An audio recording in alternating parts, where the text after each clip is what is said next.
The millionaire demands the black beggar leave his sister's wedding and reveals shocking secret. The ballroom at the Drake Hotel shimmered, a dizzying display of Chicago's high society. Diamonds flashed, champagne flowed, and the air hung thick with the scent of lilies and something else. Something sickly sweet that made Emily's stomach churn. Sarah's wedding. The event everyone had been breathlessly waiting for, except Emily. She was the Sterling family's dirty little secret, the black sheep. And now she was here. A tremor ran through her as she scanned the room, a sea of perfectly coiffed heads and smug smiles. They all looked so perfect, so unlike her. Then she saw her, Sarah, radiant in a Vera Wang gown, her face a mask of pure, unadulterated joy. Or was it? Emily squinted. Something was off. A flicker of something in her eyes as she spoke to the caterer, a greasy guy in a stained apron. They were whispering, heads close, and the words almond extract floated on the air. Almond extract? Cold dread snaked its way up Emily's spine. Sarah was deathly allergic to nuts. Always had been. Dad, Dr. Sterling, himself, had drilled it into them since they were kids. Cross-contamination? Instant emergency room. But why would Sarah... A memory slammed into Emily. The will. Dad's will. Sarah's face twisted with rage the day it was read. Emily, the caregiver, the devoted daughter, had gotten the lion's share. Sarah, the golden child, had been disappointed. Michael, Emily's rock, squeezed her hand. "You okay, Em? You look like you've seen a ghost." "Something's not right, Mike. Something really isn't right," she whispered, her voice trembling. Later, during the toasts, it happened. A piercing scream ripped through the ballroom. Aunt Carol clutching her throat, her face turning a horrifying shade of purple. All eyes swung to the dessert table, and then, inevitably, to Sarah. But before anyone could react, Sarah gasped, clutched her own throat, and collapsed in a heap, her face turning blue. But there were no nuts in anything. The cake was chocolate, the pastries fruit tarts. So what was happening? What had Sarah ingested? And then, a chilling thought. Sarah's last words to Emily echoed in her mind. "You've always been the problem, Emily." What did she mean? And why did it sound so sinister? Ei, antes de continuarmos com essa história incrível, preciso te fazer um alerta importante. Muitos inscritos têm relatado que o YouTube removeu suas inscrições sem aviso. Dá só uma conferida rápida no botão vermelho aí embaixo para garantir que você ainda está inscrito no canal. Não quero que você perca nenhum conteúdo exclusivo que vem por aí. E já que você está aí, deixa aquele like poderoso que me ajuda muito com o algoritmo. Ah, e me conta nos comentários, de qual cidade você está assistindo? Adoro conhecer cada pessoa incrível que faz parte dessa comunidade. Sua participação faz toda a diferença. Vamos interagir. You've always been the problem, Emily. What did she mean? And why did it sound so sinister? Chaos erupted. People screaming, waiters scrambling, the band stopping mid-song. It was a madhouse. Mike tried to pull Emily away, but she was frozen, staring at Sarah's crumpled form. Then a voice cut through the din.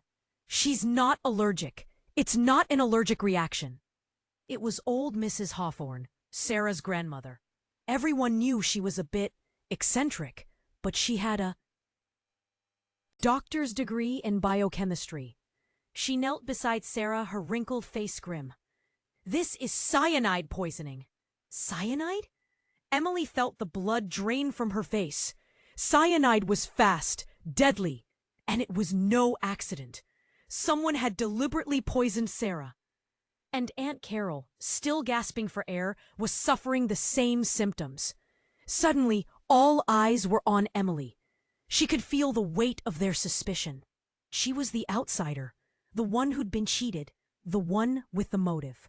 The whispers started. Louder now. The will. She inherited everything. Always jealous. No, Emily whispered, shaking her head. No, this isn't right. I would never. But no one was listening.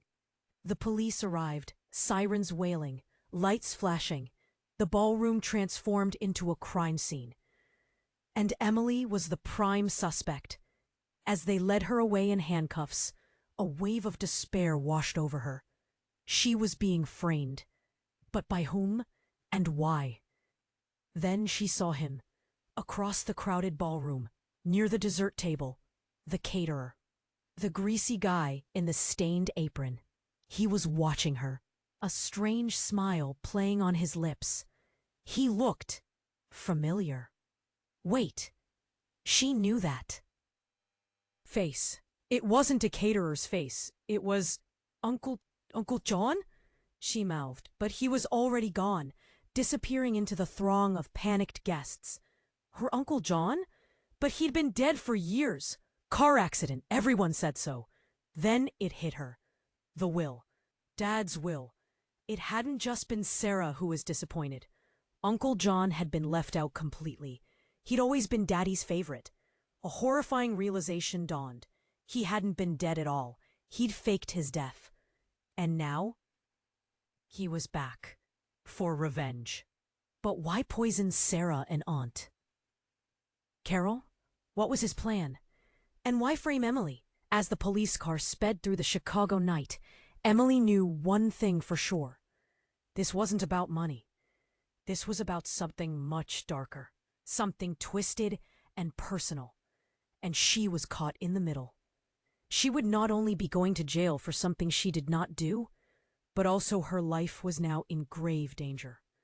As the police car sped through the Chicago night, Emily knew one thing for sure. This wasn't about money. This was about something much darker. Something twisted and personal. And she was caught in the middle.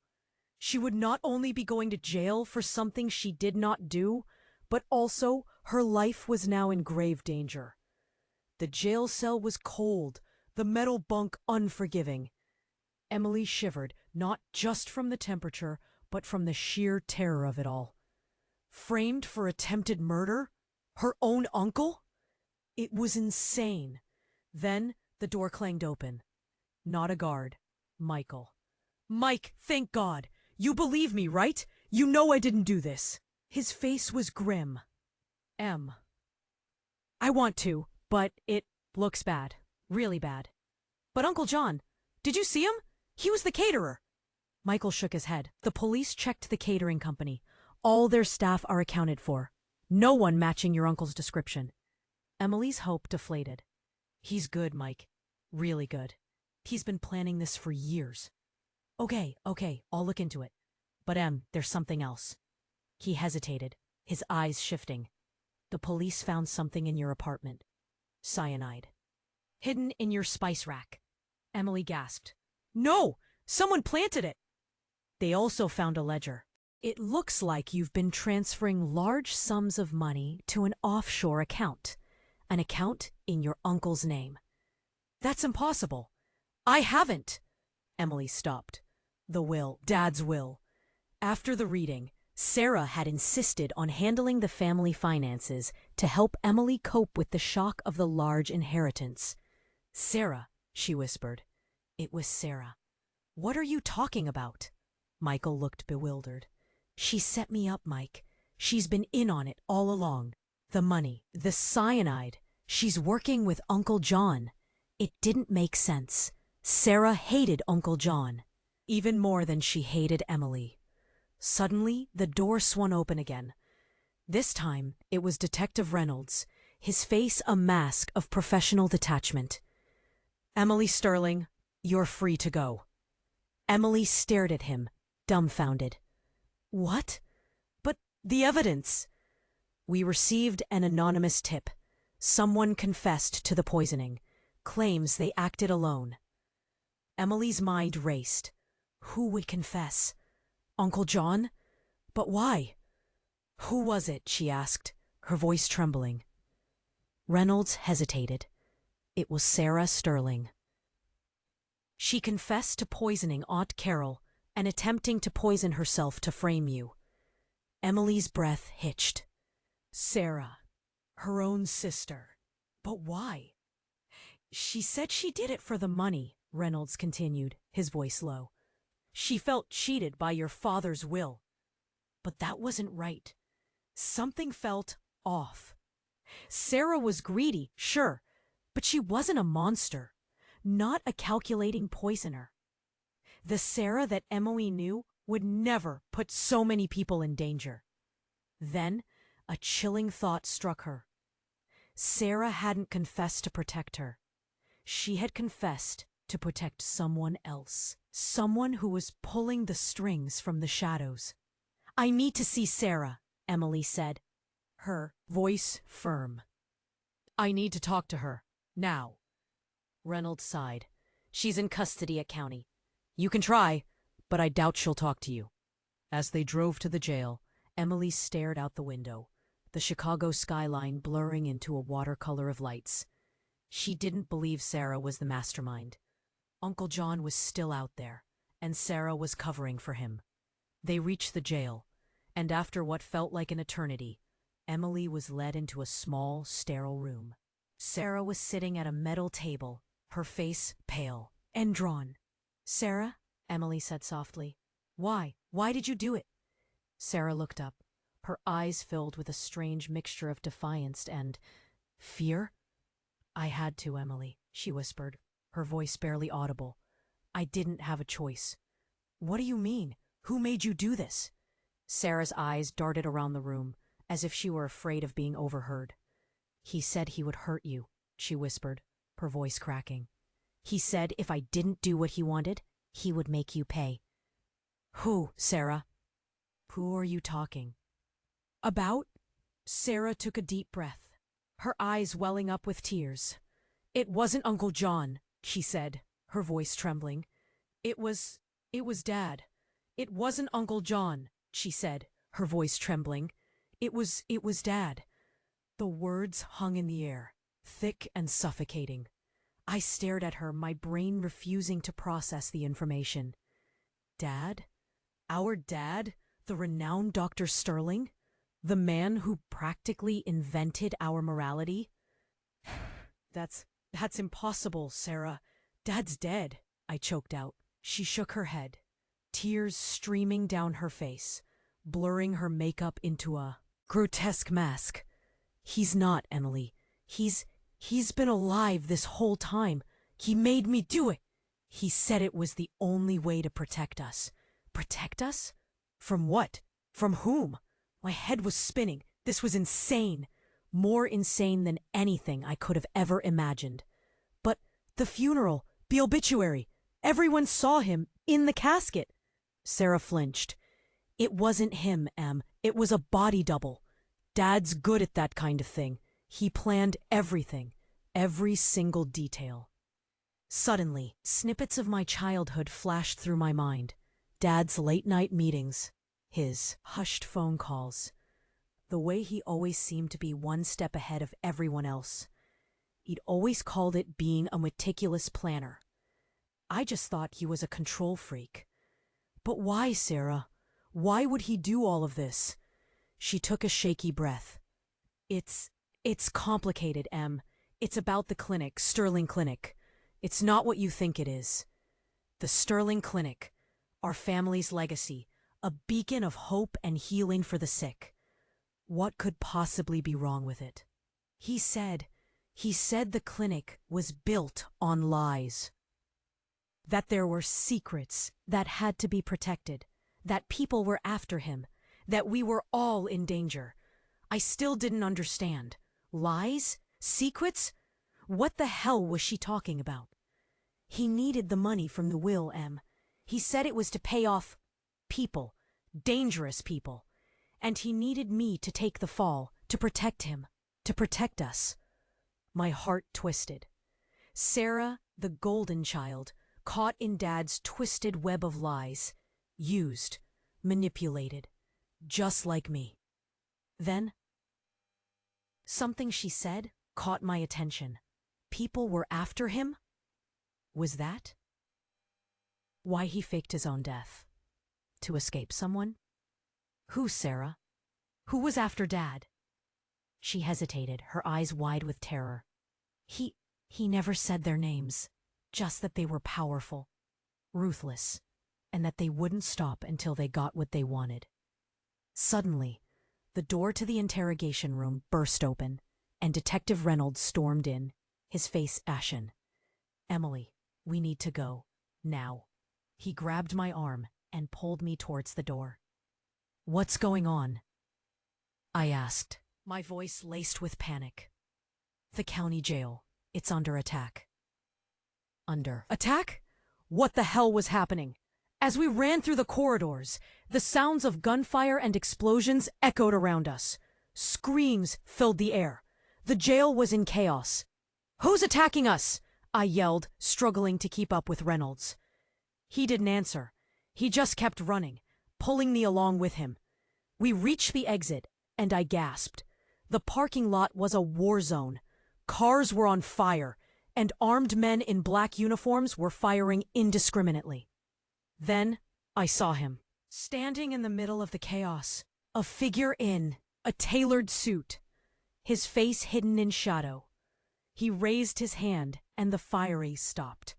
He stepped forward into the light. My blood ran cold. It wasn't Dad. It was Michael. Michael. My rock. The man I thought I knew better than anyone. He was smiling. A cold, chilling smile that didn't reach his eyes.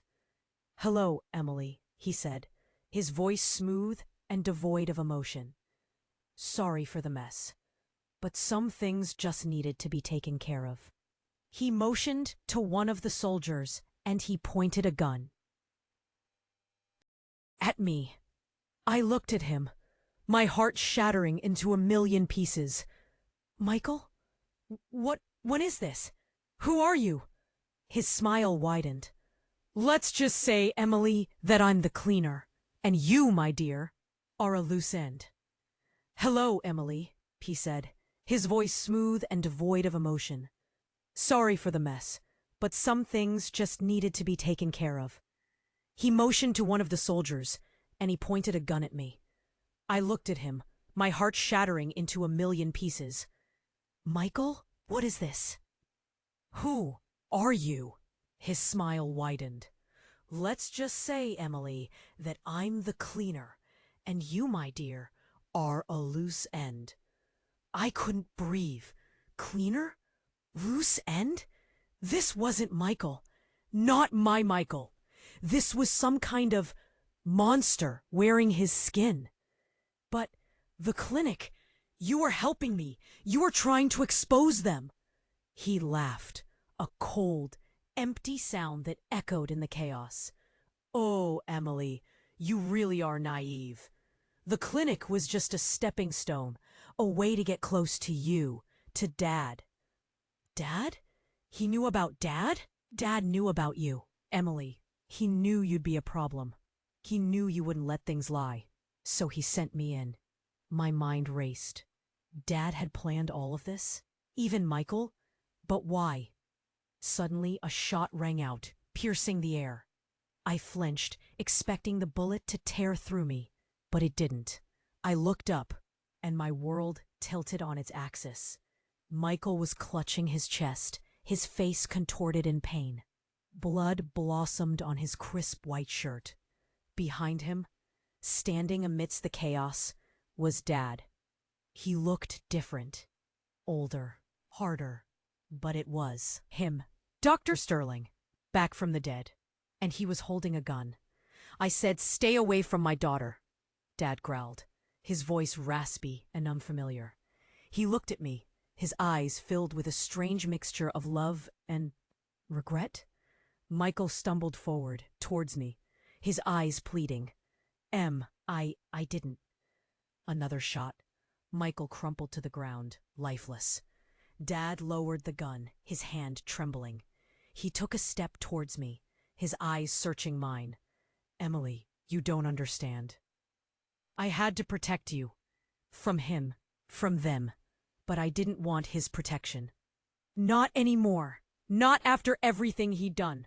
Who are you protecting me from, Dad? And why did you kill Michael? I yelled, my voice shaking with rage. He hesitated, his eyes darting around the war zone. It's complicated, Emily. More complicated than you can imagine. But I promise you, everything I've done, I did for you. Suddenly, a figure emerged from the shadows, a woman with icy blue eyes and a face like stone. She raised a gun, aiming it at Dad. "It's over, Richard," she said. Her voice cold and precise. "The game is finished." Dad turned, his eyes widening in recognition. "Elizabeth? What are you doing here?" The woman, Elizabeth, smirked. "Finishing what you started, darling. You made a mess, Richard, and now I have to clean it up." She pulled the trigger, but the bullet didn't hit Dad. It hit me. The bullet tore through my shoulder. Pain exploded, white-hot and blinding. I stumbled back, gasping for air, my vision swimming. Dad lunged forward, shielding me from Elizabeth. "You bitch, what have you done?" Elizabeth just laughed, a high, shrill sound that grated on my nerves. "Saved you from yourself, Richard. You were getting soft. Sentimental." Soft? Sentimental? This woman was insane. But who was she? And what was this all about? Everything was spinning. The blood, the chaos, the faces contorted with rage and fear. It was too much. I couldn't breathe. Then, everything went black. I woke up in a hospital bed. The antiseptic smell burned my nostrils. My shoulder throbbed with a dull, persistent ache. A figure was sitting beside me, silhouetted against the dim light. Dad. He looked exhausted, defeated. His face was etched with lines I'd never noticed before. He was holding my hand, his grip tight. "Emily," he said softly, "thank God you awake." I tried to pull away, but he held on tight. "What's going on, Dad? Who was that woman? What's happening?" He sighed, his shoulders slumping.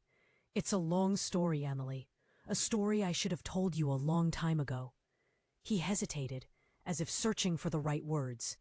"The Sterling Clinic. It's not just a clinic, Emily. It's something much more." I waited, my heart pounding in my chest. "It's a front, Emily. A front for a secret organization. An organization that deals in information, secrets, power." I stared at him, dumbfounded. "What? You're saying the clinic is a cover for spying?" He nodded, his face grim. "Something like that. We gather information. We use it to influence events, to protect interests." "Interests? What kind of interests? And that woman, Elizabeth, she's part of it too?" He nodded again. She was. She was my partner. But she turned rogue. She wanted more power, more control. He paused, taking a deep breath. "She tried to kill me years ago. That's why I faked my death.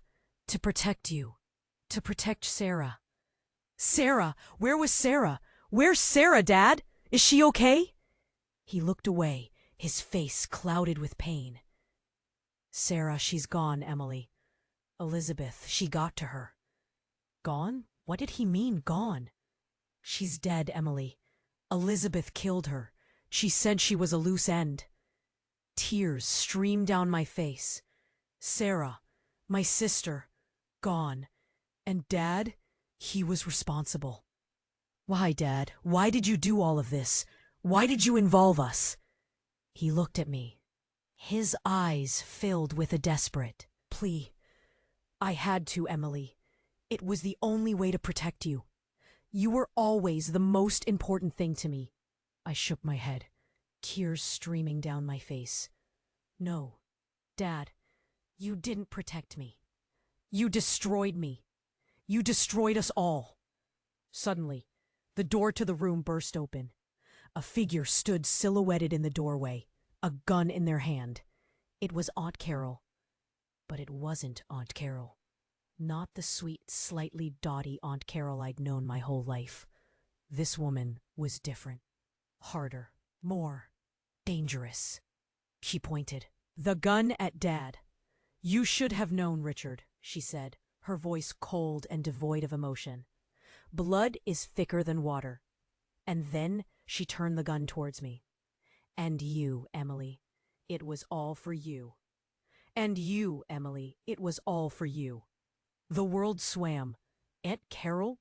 With a gun? It couldn't be, but it was. Her face, twisted into a mask of cold fury, was undeniable. "Aunt Carol, what are you doing?" I whispered, my voice barely audible. She laughed, a harsh, brittle sound. "Doing what should have been done a long time ago, darling. Putting an end to this mess." She aimed the gun at me. My life flashed before my eyes. All the lies, all the betrayals, all the death. It was all coming down to this. Suddenly, Dad lunged forward, pushing me out of the way. The bullet ripped through the air, finding its mark. Dad screamed, clutching his chest, his eyes wide with shock. He crumpled to the floor right next to me. Aunt Carol stood there, frozen, the gun still smoking in her hand. Then she dropped it. She sank to her knees beside Dad, her face crumbling. "Richard, oh Richard, what have I done?" She started sobbing, her body shaking uncontrollably. This wasn't the cold-blooded killer from a moment ago. This was Aunt Carol again, the sweet, slightly dotty woman I'd known my whole life. "It wasn't supposed to be like this," she sobbed. "He made me do it. He said it was the only way." "He? Who was she talking about? Who, Aunt Carol? Who made you do this?" I asked. My voice trembling, she looked up at me, her eyes filled with a mixture of terror and despair. "Mommy," she whispered. "Mommy? Our mother? But she'd been dead for years. Cancer. We'd both watched her waste away in that same hospital room." "She's not dead, Emily," Aunt Carol said, reading my mind. "She's been alive this whole time. She's been pulling the strings all along." My head swam. This was insane. More insane than anything I could have ever imagined. "But the funeral, the death certificate. We saw her," I choked out. Aunt Carol shook her head, tears streaming down her face. "It was a lie, Emily. All a lie. Mommy faked her death to protect us. To protect us from Daddy." "Protect us from Dad? But he was the good guy. He was the one who was always there for us, who always protected us." "He wasn't always like this, Emily," Aunt Carol said, her voice trembling. "He used to be good, but then he got involved with them. With the clinic, with the secrets." She took a shaky breath. "Mommy tried to stop him. She tried to protect us. But she couldn't. So she faked her death. She went into hiding. And she's been watching us ever since." "Watching us? All this time?" "She told me what to do, Emily. She told me how to stop him. She said he was going to destroy us all." She looked down at Dad, lying motionless on the floor. "I didn't want to kill him, but she said I had to. She said it was the only way to save you." "Save me? From what? From whom?" Suddenly I heard a voice behind me. A familiar voice. A voice that sent a chill down my spine. "Hello, Emily." I turned around, and my heart stopped. Standing in the doorway, a gun in her hand, was Mom. But it wasn't the Mom I remembered. Not the kind, gentle woman who used to tuck me into bed at night. This woman was different. Harder, colder. Her eyes were like ice, and they were fixed on me. "It's time to finish this, Emily," she said, her voice devoid of emotion. "It's time for you to learn the truth. It's time to finish this." Emily, she said, her voice devoid of emotion. It's time for you to learn the truth. My mind screamed, Mom? After everything? The world tilted. Dad bleeding out on the floor. Aunt Carol sobbing her heart out. And now Mom pointing a gun at me. Mom, what are you doing? Why? Her eyes, those once warm and loving eyes, were now cold and empty. I'm doing what I have to do, Emily, for the good of everyone. The good of everyone? By killing your own daughter? She didn't flinch. You know too much. Emily, you've always been too curious. Too like him. Him? Dad? Suddenly a figure stepped into the room. A man. Tall. Imposing. Familiar. It's all right, sweetheart. I'm here now. My breath hitched. It was Uncle John. But he was supposed to be dead. Just like Dad was supposed to be dead. Just like everything was supposed to be. Uncle John? What the hell is going on? He smiled. A slow, sinister smile that made my blood run cold. Everything is going according to plan, Emily. Just as it always has. He turned to Mom. His eyes filled with love? You did good, honey. You did exactly what you needed to do. Mom lowered the gun, her face softening. John? Is it really you? After all these years? He stepped towards her, taking her hand in his. It's me, darling. I've always been here, watching, waiting. They were together? Mom and Uncle John? But that was impossible. Mom had hated Uncle John. Or so I thought. What is this? What's going on? I stammered, my voice trembling. Uncle John laughed, a booming, triumphant sound. Oh, Emily, you're so clueless, don't you? See? This has all been orchestrated. For years. Decades even. He turned to Dad, lying on the floor, barely conscious. It's over, Richard. You lost. You always lose. Dad groaned, his eyes fluttering open. John, Elizabeth, you... Uncle John ignored him. He turned back to me, his eyes gleaming with triumph. You see, Emily, your father was a fool. A sentimental fool. He thought he could protect you, but he was wrong. He paused, taking a deep breath. The truth is, Emily, you're not Richard's daughter. My world stopped. Not Dad's daughter? What are you talking about? I whispered, my voice barely audible. Uncle John smiled. Your mother and I, we were always close. Closer than anyone knew. You see, Emily, you're my daughter. My head spun. This couldn't be real. This had to be a nightmare. No, I whispered, shaking my head. No, that's not true. That can't be true. Uncle John stepped closer to me, his eyes boring into mine. It is true, Emily. You're my daughter. And now, it's time for you to come home. He reached out to take my hand. I recoiled, recoiling. As far as I could. You're lying, I screamed. You're both lying. Suddenly, the lights flickered and died. The room plunged into darkness. A scream pierced the air. Then, silence.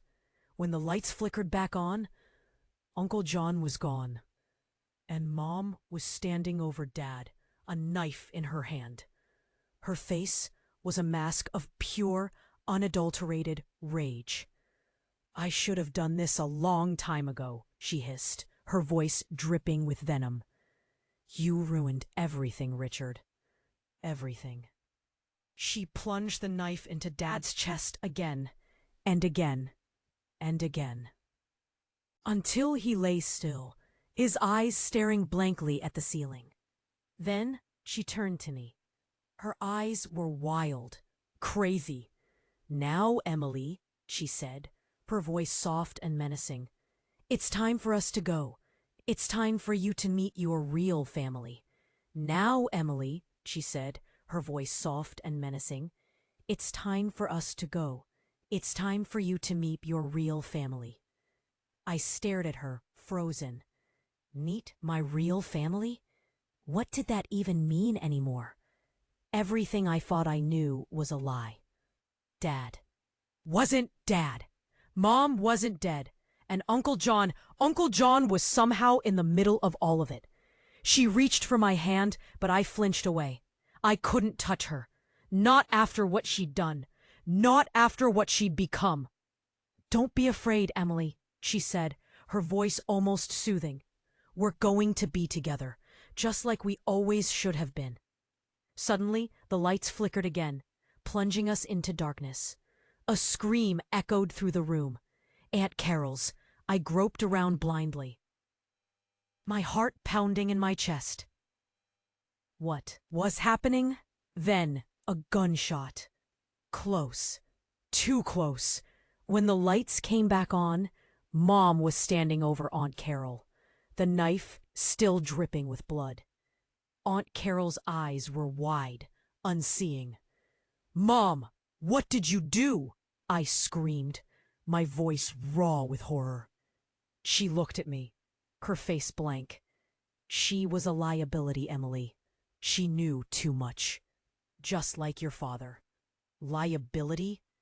These were my family, my blood. How could she just... Then, a voice, soft and close to my ear. "Hello, darling." I whirled around, my breath catching in my throat. Elizabeth, the woman who'd shot me. The woman who seemed to be behind everything. She smiled, a cold, predatory smile. "You didn't really think it would be that easy, did you? That it would all be over with your family drama?" She stepped closer, her eyes locking on mine. "You see, Emily, this isn't just about family. This is about power, about control, about the future." She reached out and stroked my hair, her touch sending shivers down my spine. "You have a gift, Emily. A gift you don't even know. You have. A gift that could change the world." What was she talking about? A gift? Suddenly, the room started to spin. My vision blurred. I felt dizzy, nauseous. Something was happening to me. What's going on?" I stammered, my voice weak. Elizabeth smiled. "It's time for you to wake up, Emily. To see the truth. To become who you were always meant to be." The pain was excruciating. Like every cell in my body was being ripped apart and put back together. I screamed, a raw, animalistic sound. Then, everything went black. When I woke up, I wasn't in the hospital anymore. I was in a different room. Sterile, white. There were machines humming around me, and people in white coats watching me. But it wasn't the room that shocked me. It was what I saw when I looked down at my hands. They weren't my hands. They were metal, robotic. I tried to scream, but no sound came out. I looked in the mirror. The face staring back at me was mine. But it wasn't. There were seams, wires, metal plates. I was a cyborg. "Welcome back, Emily," Elizabeth said, her voice smooth and controlled. "It's time for you to join us." And then I understood. This wasn't just about family. This wasn't just about secrets. This was about something much bigger. Something much more terrifying. And I was right in the middle of it. I was now one of them. One question haunted my mind. What had I become? The metal. It was cold, unfeeling. Was this me? A machine? Elizabeth smiled, that icy, terrifying smile. She thought she'd won, that I was hers. But something flickered. Inside me, a spark, a memory, a feeling. It wasn't gone. The me that was Emily Sterling. "What do you want from me?" I managed to croak, the sound mechanical, alien. Elizabeth tilted her head. "The future, Emily. You are the future. With your enhancements, you can control anything, everything. But I didn't want to control everything. I wanted revenge. Suddenly, the machines around me went haywire. Alarms blared. Red lights flashed. The room shook. "What's happening?" Elizabeth screamed, her face twisting in anger. I smiled. A real smile this time. "I am," I said, my voice growing stronger, more human. The metal in my body surged with power. I could feel it coursing through me, connecting me to everything in the room, to the building, to the world. Elizabeth lunged for me, but I was too fast. I moved with a speed I didn't know I possessed, a strength that was inhuman. I grabbed her. Her eyes widened in fear. "This isn't over," she hissed. But it was, for her. I don't know what happened next. All I remember is a blinding flash of light. Nothing. I woke up later in a different place, a dark place, alone. But I wasn't metal anymore. I was me, Emily Sterling. What had happened? Where was I? Was it all a dream? Then I saw it, a small silver locket, lying on the ground next to me. I picked it up. It was familiar. I opened it. Inside, a picture. Me and Sarah, smiling, happy. A tear rolled down my cheek. Sarah. I had to avenge her. I had to find out the truth. What was the clinic? Who was my real family? What was my purpose? I stood up determined. The world was a dangerous place, filled with secrets and lies. But I wasn't afraid anymore. I was ready. But how to start? I had nothing. And yet as I walked, a shadow appeared next to me, and a familiar face looked at me and whispered 2 words. "Find Michael." Friends, that's the end, for now. But believe me, this is just the beginning. Emily's journey has only just begun. The mysteries are deeper, the secrets darker than ever before. But her journey will continue. And you can be a part of it. You absolutely need to subscribe now to this channel. Smash that like button immediately. Feed the algorithm and show your support. Flood the comments section with your reactions and theories. What did you think of the ending? What happens next? I need to know. Share this video instantly with at least 5 friends. They need to experience this epic conclusion. Don't wait another second. This is the moment. Only true fans understand the importance of supporting the channel. Don't miss out on the next chapter.